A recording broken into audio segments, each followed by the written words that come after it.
6 বছৰীয়া অসম আন্দোলনত আমাৰ মাজৰ পৰা কায়িকভাৱে হেৰাই যোৱা যিখিনি অমৰ শ্বহীদ আছিল এই শ্বহীদসকলৰ স্মৃতিতে এই শ্বহীদ স্মৃতি স্তম্ভ নিৰ্মাণ হৈছে আৰু আজি এই 860 গৰাকী শ্বহীদৰ স্মৃতিত নিৰ্মাণ হোৱা এই শ্বহীদ স্মৃতি স্তম্ভত আমি আহি তেখেতসকলৰ প্ৰতি শ্ৰদ্ধাঞ্জলি জনাইছোঁ আৰু আমি প্ৰত্যেকগৰাকী অসমীয়া ব্যক্তিয়ে আজি গৌৰৱ অনুভৱ কৰিছোঁ যে 6 বছৰীয়া বিদেশী বহিষ্কৰণৰ এই আন্দোলনৰ শ্বহীদসকলক এই ধৰণে আমি শ্ৰদ্ধাঞ্জলি জনাব পাৰিছোঁ।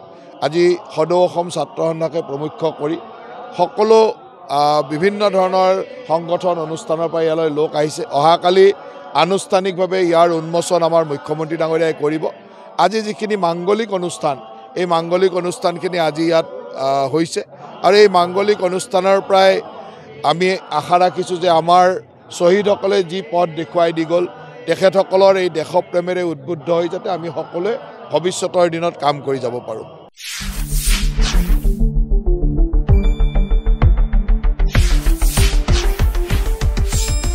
শুদ্ধ আৰু বিস্তৃত বাতৰিৰ বাবে চাই থাকক নিউজ ডেস্ক ৰিপৰ্ট।